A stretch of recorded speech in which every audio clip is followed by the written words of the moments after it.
What would we say was the goods and the bads of that relationship? Of Cycle? Yeah. The goods were that the immediate team were phenomenal. Our A&R were brilliant. Everyone that worked closely with us were genuinely amazing at their job. So I would never discredit that. We obviously blew up because we had a team around us that were very passionate about that happening. And, you know, especially at the start of that journey, there was still a lot of budgets and a lot of money in labels. So... Now what? Today is January 26th. It's a Sunday. I just randomly wanted to make this video because it's been a month since my last video and I need to feed the algorithm. So I figured why not talk about all the activity going on with BlackPink, with their solo activities. Their marketing has been crazy, like literally one girl after the other has been releasing content or announcing stuff. All of this got me thinking, what the heck is happening with Little Mix? Because right now the girls are soloists and I would figure that they have the same level of marketing as the BlackPink girls. But with Little Mix, it's like they're starting from square one, and mind you, all these soloists came from big girl groups, yet their industry backing is unequal. I think the reason why BlackPink has a bigger machine behind them could be because they were a more successful group in comparison to Little Mix. Or maybe the Little Mix alums don't care to have a big machine behind them anymore, not wanting to participate in the pop star rat race like they did during their Little Mix tenure.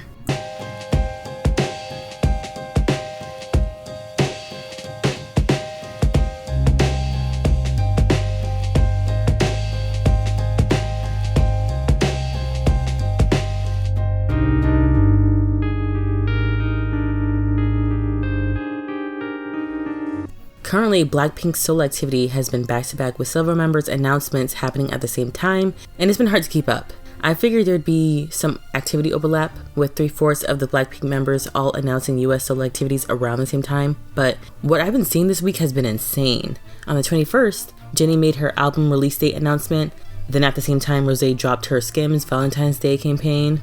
Weird collab, by the way. The next day, I think Lisa unveiled one of her 6 alter egos. I don't know how many alter egos she has. Then the weekend came around and everyone was dropping and announcing everything. Jennie surprise dropped a new single, Zen. Rosé was featured in the Bruno Mars music video that just came out. And Lisa announced her collaboration with Ray and Doja Cat.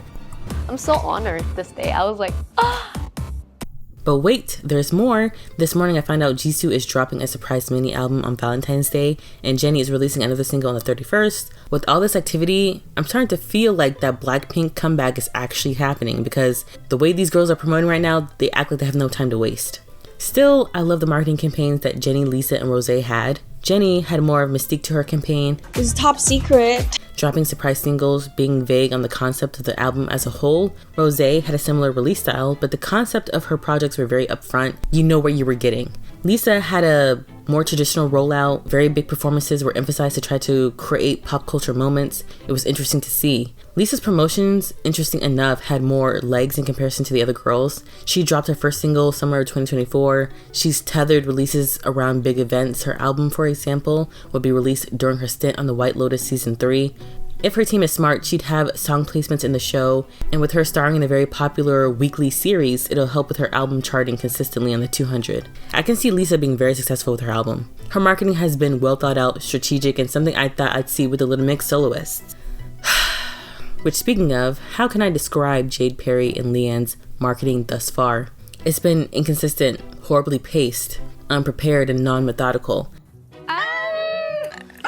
Sometimes with the Little Mix girls, it feels like they're dropping singles with no end game in sight. There hasn't been an album release date to help set expectations and guide the rollout. It's been a series of somewhat aimless promotions.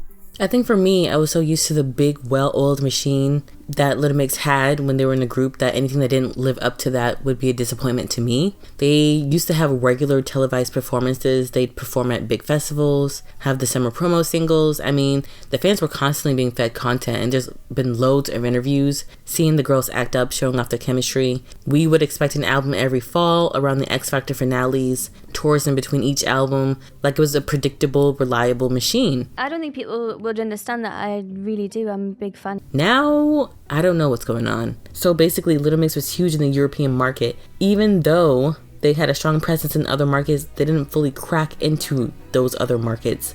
Whereas with BlackPink, as soon as they had the Asian markets locked in, they went after other markets to break into, not just to establish a strong presence in. And you could argue that they cracked the American market, though I disagree with you. But BlackPink's massive chart success on the Hot 100 and 200 can't be ignored.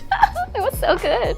After they got their foot in the door with Do Do Do Do in 2018, BlackPink signed to Interscope October of 2018, and their preceding albums have spawned top 10 to top 40 hits. I wouldn't call them mainstream, but having this level of success in America along with dominating in their home market, it has translated into them getting the push we see today with the American solo activities. Not to mention, Jennie, Lisa, and Rosé came from the K-pop system that's known for its intense fan base. So having that foundation carries a lot of weight that can be levied in so many ways.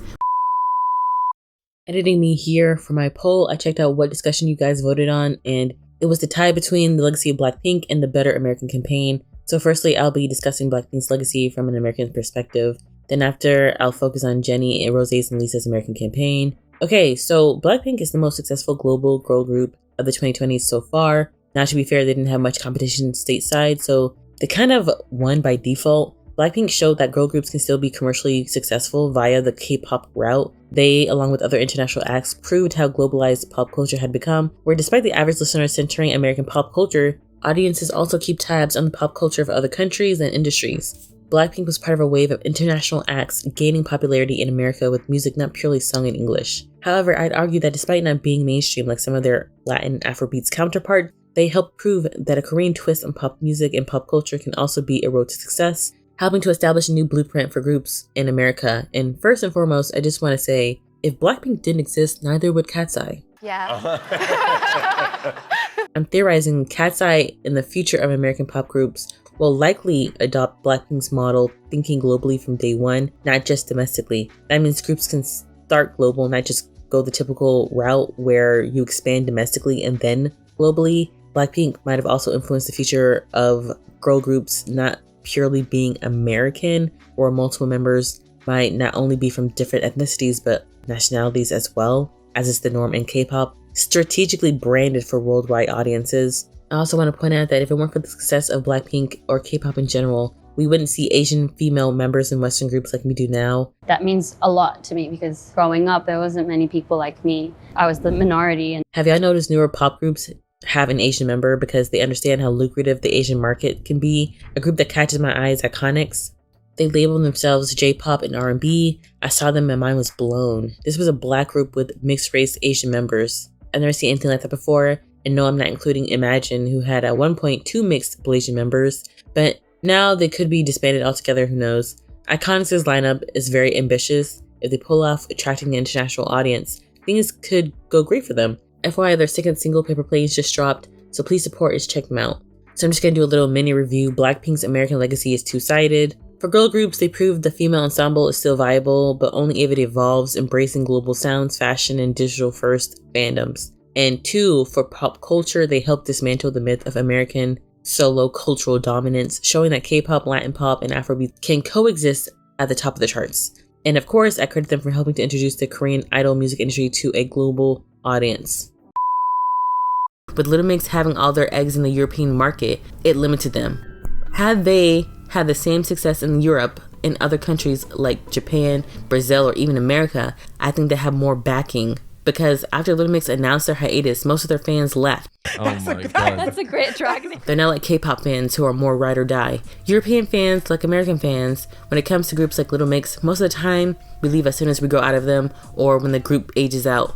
Call us back when there's a reunion. Speculating about all this, I can understand why Little Mix doesn't have the major backing like the BlackPink girls. And I had to ask myself, what type of demand could Little Mix leverage going to those labels looking for solo deals? You know what I mean? Like, what sales figures can they secure? Those numbers might not be that high. Labels don't like taking risks. They want money back guaranteed. So they'll only pour into you what they think you'll make back. But there's a part of me that thinks that if the girls get a big enough push, they could attract their old fan base and the general public, making up for the investment in spades. But I have to wonder what comes along with those investments. Those big marketing budgets come with a very intense schedule, and I don't think these girls want that anymore. I'm sweating. I'm actually sweating. Right. Okay. Perry and Lee are moms and they have to prioritize their families. Not to mention working a hectic schedule after being overworked in Little Mix is a lot to ask from anyone. That'd be over a decade of doing the whole rat race pop star thing. All the girls have gone on record saying that this is their victory lap. Their success with Little Mix was enough. Even though I don't believe in their modest aspirations, I do believe they don't want the schedules that come with the large backing. Another reason why I don't think they'll have a massive marketing budget is because of their ages. Perry, Lee, and Jade are approaching their mid-30s. Even though we are in an age where most of the highly successful pop stars are close to or in their 30s, you have to remember the come up for most of these artists were very long. Most started out in their late teens, just now hitting it big, enjoying the fruits of their labor. Looking at Little Mix's ages and calculating how long it takes to break through the competitive music market in the UK and in America, labels are probably thinking they don't have much time to spare, so let's be mindful about the kind of budget we give them. Or maybe their management firm is calling the shots on this. I really don't know. I'm not going to help you there. Okay, but before I leave, I just want to say I miss the album campaigns. Editing me here, who had the better American campaign? Easy, Rosé. Rosé really surprised me with how much she's achieved in comparison to the other girls. Jennie and Lisa, I'd argue, were the most popular members, and I always felt like there were fan speculations on who would win out between the two. Who could be the bigger star? Could it be the label favorite, who was the face of the group, who ultimately put everybody on? Or BlackPink's underestimated star, who despite being targeted by colorism and xenophobia, proved to be a huge global K-pop star? Never in a million years did I think Rosé, the girl that was locked in YG's dungeon at one point, could take the biggest cake of all and win out against the two, finding success in America. Now, in my opinion, none of these girls had enough time to market themselves in the States, which is why Rosé's accomplishments are so impressive. She's Grammy nominated. She's had a top 10 hit that lasted for weeks on the charts and has a powerful connection linking up with Bruno Mars. From what I can gather or remember, her and Jennie had similar release strategies, executing surprise drops. They both promoted on Korean platforms, did long-form interviews. These two really made it a point to share personal sides to themselves. I feel like today is a day where you're, teaching me about my emotions, about my which is something Lisa had a very difficult time doing. Oh, it's really challenging. I don't know if it was a language issue, but I've seen a lot of interviews where she'd give short answers. Sometimes it's like she didn't want to talk much.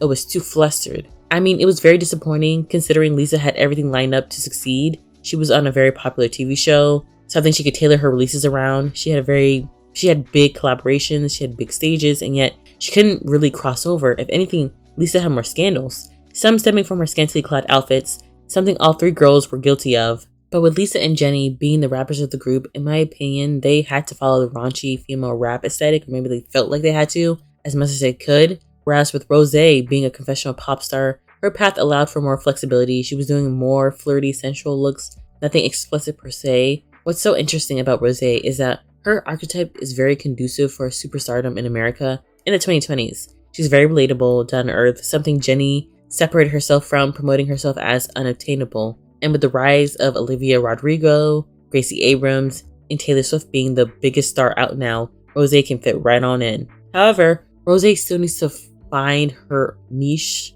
or her X factor to really distinguish herself from the others to really break into the US market. There's been a lot of horrible rollouts lately where people randomly drop music. Lately, artists surprise drop and announce a tour along with the album, or they make beef online to drum up attention for their music. The art of the album campaign is pretty much gone. The only rollouts that stood out to me this year was Sabrina Carpenter, Griff, and Charlie XCX. Charlie actually talked about how important the marketing was to her releasing Brat during her Apple Music interview. You also check it out. Now that I think about it, I can get over the smaller scale promotions Little Mix has as long as it's both thought out. Is that too much to ask? Let me know down below. Comment down below. Anyways, as always, thank you for your time. Please comment, like, follow, and subscribe. Bye. I feel like you can do whatever you want. You know what I'm saying? I love to do anything. I mean, I'm sure people are telling you their 2 cents. Yeah. So it's something new. So I don't know that my fan would love it or not. Yeah. But the result is, I think they love it. Boo, you whore. The BlackPink girls are pursuing solo projects in America. Jisoo announced her global partnership with Warner. Rosé just released her album in December, while Lisa and Jennie are still dropping singles. But that's not the only thing they're dropping. As Lisa and Jennie further promote their music stateside, fans have noticed that they're also dropping their K-pop friendly image, which isn't surprising. The American pop industry is known for being very raunchy. To compete, Jennie and Lisa might feel the need to play the game by showing more skin. However, I think there's more to it than competition. These women have gone on record saying that they want the freedom to be more risque, arguing that if it isn't hurting anyone, it shouldn't be a problem. But is that true? Their influence carries a lot of weight. Who knows what the implications of their actions can bring? While these women are grown and should have full autonomy, it's hard to argue for complete freedom of expression when their superstardom was crafted by the K-pop industry, a system they are still beholden to, including its moral codes and fan expectations. Furthermore, Jennie and Lisa's situation highlights a larger issue within K-pop. With mature idols being active and in high demand, we're seeing full-grown adults confined to a system built for tweens. K-pop needs an adult contemporary category. Now, a little disclaimer, I've been a casual BlackPink listener ever since they debuted in 2016. Oh my god. I've loosely followed their careers for a while now. Recently, criticisms about their new racy image has been popular. The first time I heard conversations about Jennie being too explicit was during her stint on HBO's The Idol. Although I never watched the show, from what I could gather, Jennie had a small role playing the friend to the lead, but people were upset with her skimpy costumes and her lewd dancing, along with an infamous exchange between her and The Weeknd, where she said this. So, you're better than me? Baby, nobody's a better than you. That had people in a tizzy. I have to say, in my opinion, that little scene surprised me. I don't know if any American clean-cut pop star would even dare do a scene like that, much less an idol. Most of the time, the safe pop stars, quote-unquote safe pop stars, never explicitly talk about intimate activities. They'll heavily hint at it or use innuendos. I just love shaking that ass. You're really good at shaking that ass. Been shaking that ass for hours. So you know they'll never be caught on film speaking on it so crudely and so straightforward. Miss Ruby Jane was definitely pushing boundaries. Other moments where I remember conversations about the girls being too explicit was with Lisa during her infamous performances at the Crazy Horse Cabaret in Paris. I was shocked with the amount of backlash she got. Lisa did a few shows in Paris. Just from looking at the costumes, I could tell it was very adult. People were not having it, calling her all sorts of names. I mean, you'd think she was opening the gates of hell. The backlash was so immense that Weibo, a huge Chinese platform, banned Lisa off their site, and that greatly affected her presence in the Chinese market. Not only that, but I came across this trend of videos that people were making, quote-unquote missing the old Lisa, where they would like make this collage or montage of photos of old Lisa, maybe 2019 to 2016 Lisa, and comparing it to the Lisa we have now, or like the more recent ones. And I'm just like, what is going on? Like, I think Lisa's getting the bigger brunt of the backlash when it comes to being too explicit. I think it sounds fun to me and challenge. From my point of view as an international casual listener of BlackPink, this didn't faze me. I've seen much worse with Americans in the American music scene. I mean, I wish the worst thing an American pop star would do is dance cabaret. Mind you, all these scandals happened back in 2023. In 2024, more controversies arose. Lisa performed in lingerie at the Victoria's Secret fashion show in October, and Jennie had a vaping scandal that happened over the summer. Lisa's xenophobic, colorist, futurist persecution aside, I can't recall any of the members getting this much heat at any point of their careers, and so frequently too. Lisa and Jennie aren't moving strategically like how the group was managed. In K-pop, there are clear no-nos, and if you're gonna do something risque, you have to know how to set up situations to get away with grace. I'm not saying any high-level maneuvering on Jennie's or Lisa's end. No, not at all.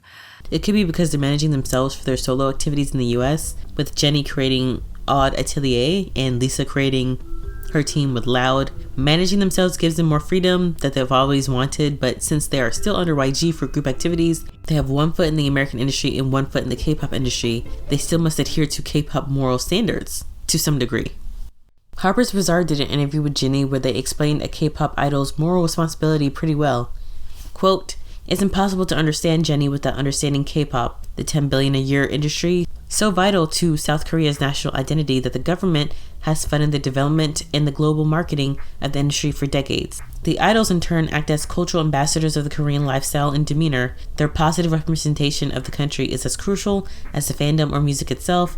Personal goings-ons are secretive and private, as intensely guarded as crown jewels. Romantic relationships and smoking are not allowed, partially because they're a distraction, partially because they might impede on a fan's ability to relate. End quote. Hello? It's like, is it real? This is among one of many reasons why I don't see idols as the equivalent to Western pop stars. With idols, the stakes are high. When they mess up, they could be defacing a whole nation. So to a certain extent, I can see why people are super harsh with idols being too provocative, but what is considered provocative is a point of contention amongst international and domestic fans. I usually yield to the domestic fans in this regard because they are the most impacted in this arena. Jennie and Lisa entertaining in their skivvies doesn't affect me one bit. They're just another cog in the machine, but to some Korean fans, I can see them being more critical, as they feel like their idols are a cultural representation of themselves. It's having their likeness shown in a bad light, and it could potentially negatively affect their youth, which made me think of a few things. When does something become lecherous versus sensual? And what are the implications of said actions? In South Korea, modesty and a clean-cut image are encouraged, something that might be seen as tame in America. Their music scene is more sensual as opposed to being raunchy. Sensual often involves subtlety and suggestion, while raunchiness can be more explicit and direct. Yeah, that's been the case. The typical stage uniform for a female idol is either mini dresses, mini skirts, safety shorts, micro shorts, and these bottoms are usually paired with tops that usually cover the bust area completely. Their dances, generally speaking, mostly emphasize on synchronization. It's very chill, very feminine. Maybe there's some hip shaking or body rolling. Although twerking influences are becoming more normalized, they still don't do too much. The men can wear wherever they want. I mean, it really isn't fair. As long as they have bottoms on, whatever. All this seems to be as sensual as it gets. Anything more than that is considered lewd, but don't get it twisted, K-pop has this nasty side too. Idols like Jessie, Hyuna, Kiss of Life, and honorary mention Hwasa can be very explicit, and it gets raunchier than that. It's like, oh, okay. People definitely have negative opinions on these women, but for the most part, people let them be. Since they've made their image right up front, they don't switch up doing the good girl gone bad thing. So they're prime examples of idols that don't follow the clean-cut image, but at the same time, these acts aren't being pushed the same way idols like Jennie and Lisa are, so they don't have the pressure to maintain a clean image. Korea isn't promoting these people on the global stage. They don't want these people representing them on an international level. So with Jennie and Lisa, their huge profiles together with their brand switch-ups are a huge factor as to why fans have issues with their new image. More so, I want to add Jennie and Lisa are the first of their kind in the American market. If they're going down this adult route, I wonder what precedent would be set for other Asian female artists or other K-pop idols wanting to break into the American market, because the industry will just take advantage of anyone. They'll just look at Jennie and Lisa's success and probably say to the next female idol, this is what you have to do to be successful. Hey, maybe that's what they told Jennie and Lisa. And which we all understand, so all of this makes me think how much of this new image is about freedom and how much of it is about competing in the US market. Jennie and Lisa have both been on the record vocalizing wanting to have an adult image. I mean, Lisa was over in France already doing mature styles of entertainment, although I still can't shake the feeling that maybe they're already being taken advantage of. And it's not just them. Nayoung from Twice, who also has a solo deal with the American label, I think Republic, she has also become more risque in her visuals. There was little controversy over her suggestive dance break in her ABCD music video this past June. Yeah, so a lot's happening. I'd describe myself as a semi-conservative pop fan.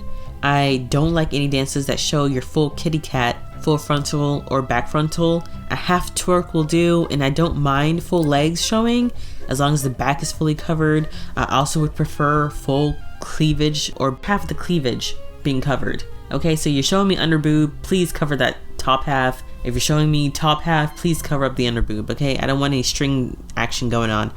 Anyways, all the idols I listed off, I don't consider them lewd. Well, some of them I don't, but I do understand the fear of things becoming excessive. For example, one day you're on stage dancing in shorts, the next day it's a leotard, until finally people are going all out in thongs, which has happened in the American music scene in the span of 20 years. Things have gotten so explicit I can see people's holes on stage. They're holes. And I'm like, Like, there's absolutely no reason for that. So when other people criticize Lisa for her outfits at the Victoria's Secret fashion show or what Jennie wore at the Chanel event,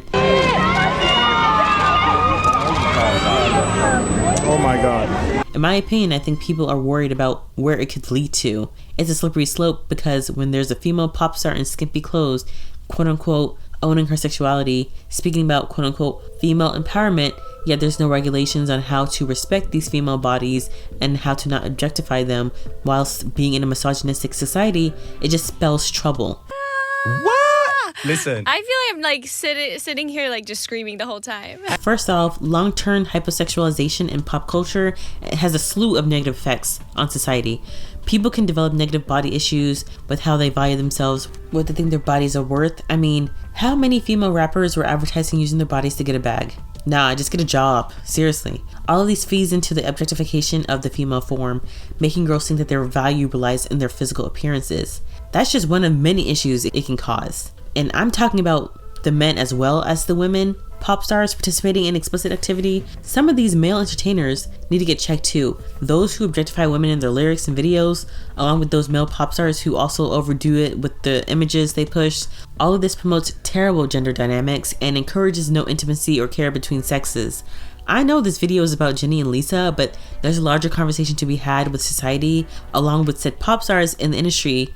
All of us has a responsibility to regulate this kind of stuff. We can't dump all the responsibilities on the female pop stars. It's really Hitting hard. marks. Yeah. You know what I'm saying? I'm so bad. Who's inviting these entertainers to schools? Who's letting these kids listen to that type of music? And why are these award shows allowing vulgar performances? Furthermore, I want to stress that I believe these artists have the right to express themselves in whatever way they want, but I also believe that the public has the right to voice their opinion on how these pop stars choose to express themselves. The public has the right to say, I don't like this, I don't think so and so is appropriate. Now, name calling and insulting people is a different story. It's a cultural exchange. That's all I'm trying to say. Idols and pop stars aren't force feeding us. The fans and people have a voice too. But basically, as a society, we need to dictate strict boundaries on what's appropriate, because right now, America is a cesspool. So I can understand K-pop fans being weary of their idols being too westernized.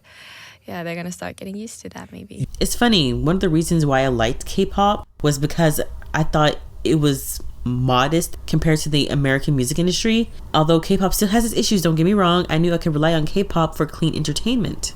So I think right now in K-pop, I think they're just trying to strike the right balance between artistic expression of the idol and cultural values. Jennie and Lisa are around 30. You can argue they should have the freedom to express themselves however way they please. But since K-pop played a significant role in making them superstars, it's understandable that they still need to accommodate that industry. They owe their massive fan base to K-pop, but how accommodating they should be, I really don't know. I mean, they've spent half of their lives adhering to the strict, often ambiguous rules of K-pop. For instance, why was it acceptable for BlackPink to incorporate suggestive hip-hop dance moves, just booty popping everywhere? Why was it okay for Lisa to have pole dancing sets during performances? All this being very frisky, mind you, but do those same moves with less clothes, it's a problem. Maybe that's the major issue, having less clothes, because Rosé has been promoting a very mature image too. Her first song was about a drinking game that has some innuendos about meeting up at your boo's apartment.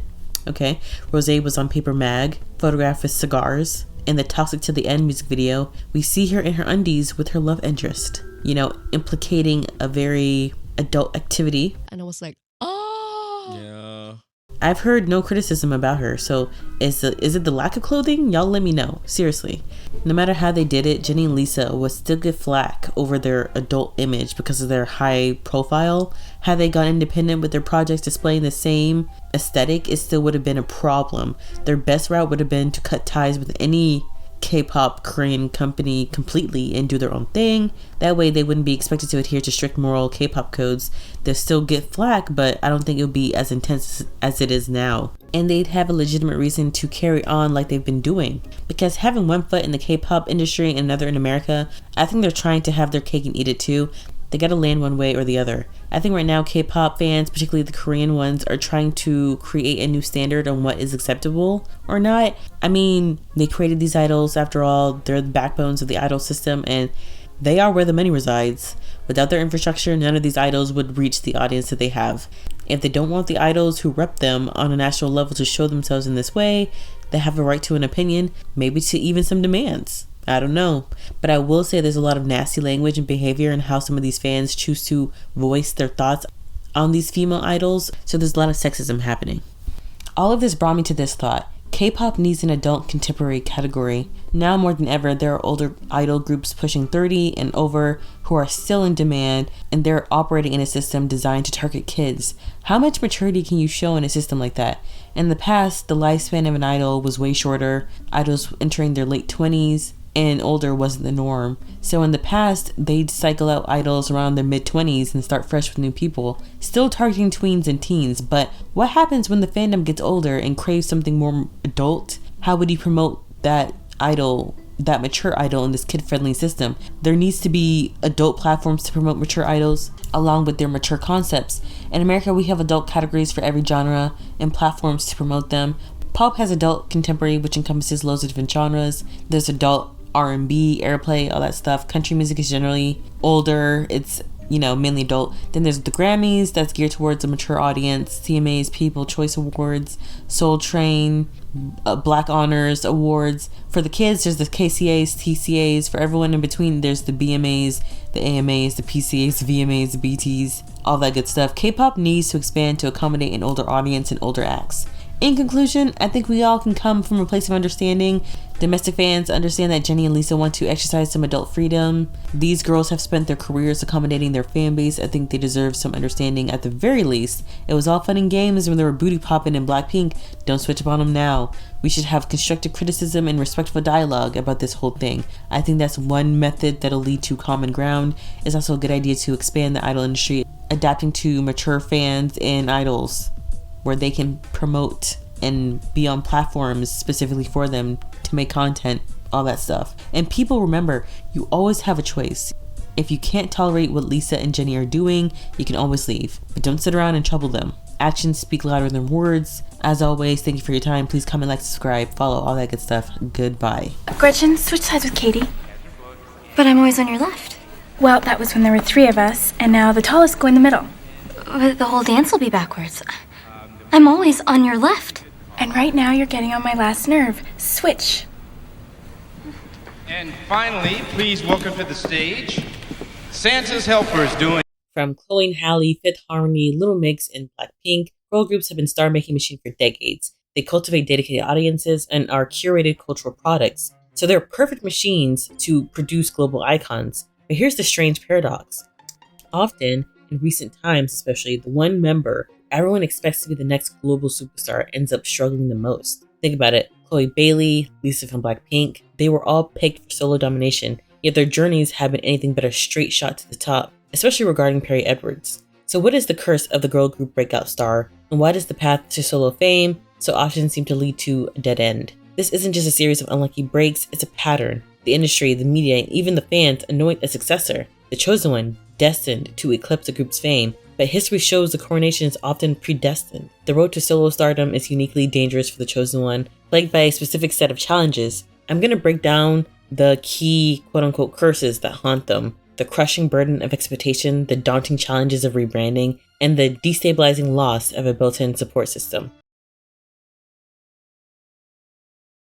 The challenge of rebranding. How do you convince the world of a solo identity after years of being part of a globally recognized whole? This is the conundrum that Lisa of BlackPink is navigating in. Lisa's brand was crystal clear, the powerhouse main dancer and charismatic rapper of BlackPink. Her image was tightly controlled and reinforced for years, making her one of the most popular members of BlackPink. Honestly, it was between her and Jennie. I would say Lisa had the bigger global following. I don't know, but it really is too touchy to say. Regardless, people expected her solo career to be a seamless extension of that dominance that she had in BlackPink. However, the reality is more complex. Her 2021 solo debut with a single album, La Lisa, was a massive commercial success, breaking records for the first week sales and YouTube views, but beneath the numbers, a new challenge was brewing, defining a solo identity. While her skills as a top-tier dancer and rapper were undeniable in K-pop, translating that to the Western market presented a different hurdle. Here, intricate choreography isn't always a central selling point. And the hip hop scene here values a different kind of lyrical and cultural authenticity. Lisa did well in K-pop, where the world over there prioritized the glitz and the glam. That did most of the heavy lifting. But in the American market, where people are tired of the bells and whistles and yearn for more talent, she struggled. She's not the best singer. Face, eyes, body go wild. You want this? I'm a new woman. No rapper, and unfortunately lots of her performances came off as languid, so it was crucial for her music to be top tier, but that wasn't the case. It also didn't help Lisa participated in black genres, since K-pop has a negative reputation of being anti-black, and she herself has had culturally insensitive scandals. Oh my God, Lisa. Lisa, can we get one question for Canada? I'm so sorry. For Canada, one question. Perry shares a lot of similarities with Lisa. However, whatever Perry lacked in identity, she made up for in talent and in performance. Perry knows how to put on a show. She doesn't need the bells and whistles. Her talent shines through regardless. But Perry is from a different school of artistry than Lisa, so there's a lot of cultural differences happening. Oh, you don't sing? I don't. Oh, never? I'm more like a dance. I love to dance. Really? Yeah, I feel weird for me to like grab the mic and sing. Well, you're a singer. Lisa was putting herself in a new context, but what was the new brand? Rosé, her fellow member, found a clear lane with her singer-songwriter vibe, a departure from BlackPink's sound that felt like she was close to discovering her authentic self. Lisa, on the other hand, despite steering her own ship, struggled with distinguishing herself from BlackPink. She launched her own management company, Loud, and in 2024 she signed a major deal with RCA Records to release new solo music, where she would have full ownership of her recordings, yet she still couldn't carve out her own space in the global music scene. A lot of her songs from the debut album could pass for BlackPink music, and the creation of her alter egos felt like she was trying to hide behind another group. And you came up with this idea? My team. Your team came up with the idea. And me as well. Did it take them a long time to explain what the plan was? Like, you're going to be 5 different characters. You're like, but I thought I was doing a solo album. Like, no, there are 5 of you. Like, for real, her alter egos, I literally thought to myself, oh my God, is she making another BlackPink? Are you serious? Lisa is always going to be successful in her own way. She's earned multiple Guinness World Records, and she was the first K-pop soloist to win the VMAs and the EMAs, and maybe this is why Lisa was a little cocky with her approach to the US solo debut thing, because all of her past accomplishments, I think she assumed that cracking the US would be easy, but her journey shows that no matter how big your fan base is, crossover success isn't guaranteed. What works for one market probably won't work for another, which is why she didn't become a BlackPink breakout solo act. The path of the girl group breakout star is littered with cautionary tales. The story of Chloe, Lisa, Perry are all powerful stories of how treacherous being a soloist can be after leaving a group, especially when they are labeled the chosen one of their ensembles. It can feel more like a curse than a blessing. We've seen how the crushing burden of expectations can set an impossibly high bar, just as they did for Chloe. We've looked at the challenges of rebranding, where an artist like Lisa must strategically evolve her identity for a global stage, and we've explored the deeply personal struggle that comes with losing a support system, forcing artists like Perry Edwards to learn to define their vision completely on their own. Often, it's the members who fly a bit under the radar like Jade and Rosé, who are given the space to experiment and define themselves without the pre-written narrative of global domination. Their success can feel more authentic because it wasn't presented as a foregone conclusion. The curse of the girl group breakout star is a complex mix of industry pressure and brand confusion, and profound personal change. Is a stark reminder that in music, the throne is never guaranteed, and claiming it alone is one of the hardest fights an artist will ever face. So what do y'all think? Is the curse real? Am I reaching? Or are they just isolated incidents? Which other pop stars fall into this category or has evaded it? Comment down below. And as always, like and subscribe. Thank you.